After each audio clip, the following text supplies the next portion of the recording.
KVGC News Time is 7 minutes after the hour of 7 o'clock. Time for a look at the news for a Wednesday. It's the 14th day of March for 2018.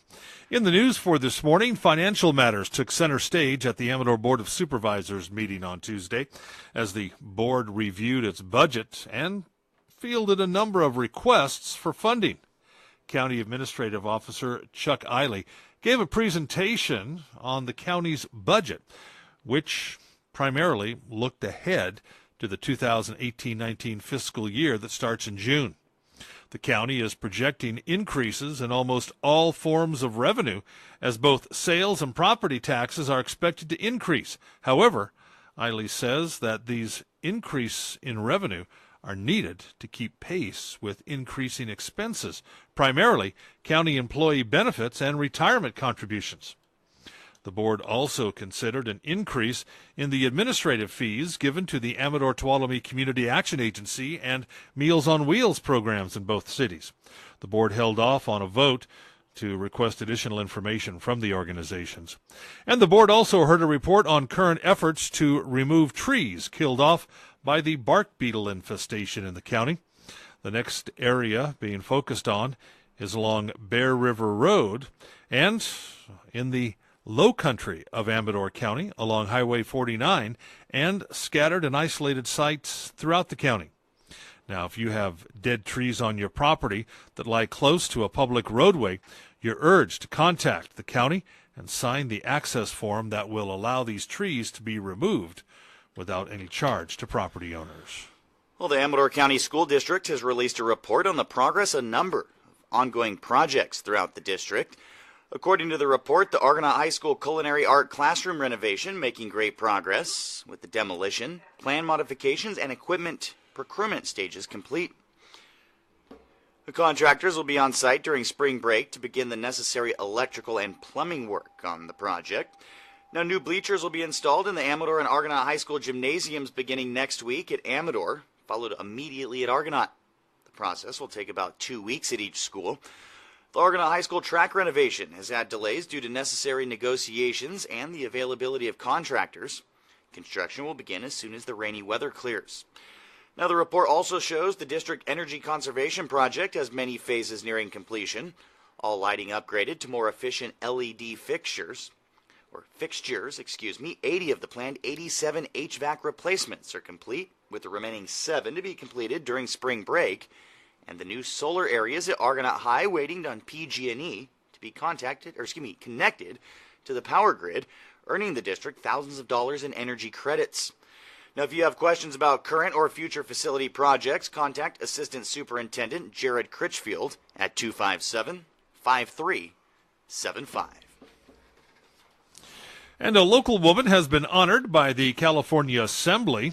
During a special state assembly floor session on Monday, Assemblyman Frank Bigelow honored Lori Forrester as the 5th District's Woman of the Year.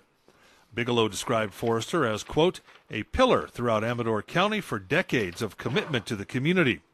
Lori's work as a member of the Board of Directors for the Amador County Fair, community club leader for local 4-H and Future Farmers of America, and her dedication as a teacher for 25 years are just a few of the many contributions she has made to the 5th Assembly District. Each year, the California Women's Legislative Caucus sponsor and host the event to honor women from around the state for all they do in their communities. Forrester, a 5th-generation resident of Amador County, taught in the Calaveras Unified School District for 25 years. Lori and her husband, Amador Supervisor Richard Forrester, have 2 daughters, 5 grandchildren, and reside in Ione. Well, a motorcycle versus pickup accident sent a Los Banos man to the hospital yesterday.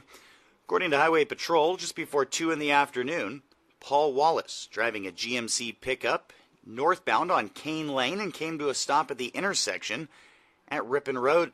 And this was on Monday afternoon. Now, Steve Barron, driving a Yamaha motorcycle westbound on Ripon at approximately 35 miles an hour. Wallace didn't see Barron approaching the intersection, drove into the path of the motorcycle. The front of Wallace's pickup collided with the left side of the motorcycle. As a result, Barron sustained moderate injury and was transported by ambulance to Lodi Memorial. CHP reports both parties were properly wearing their safety equipment and the alcohol and or drugs are not suspected as a contributing factor in the collision. And the Amador County Master Gardeners will hold a free class entitled Planning Your Spring and Summer Gardens this Saturday. The session will focus on seasonal garden planning. The Master Gardeners will discuss planting times and methods, as well as the selection, care, and maintenance of local vegetables and annual flowers, which can be grown in the spring and summer. Handouts will include a planting guide for various elevations and local microclimates. Saturday's class will be held in the GSA building on Airport Road from 9 to noon. For any local gardening questions, call the Master Gardeners Tuesday through Thursday from 10 to noon at 223-6838. And that's a look at local news on a Gold Country Wednesday morning. Supervisor Forrester will be up at 8:30 with a complete look at yesterday's Board of Supervisors meeting. You can also watch the meeting in its entirety by visiting the KVGC Facebook page. And a reminder for you that going forward, the Amador County School District meetings will now be streamed live, both audio and video, through the KVGC Facebook page, starting with tonight's meeting. From the KVGC News Center, I'm JD. And I'm Jim Geedy reporting.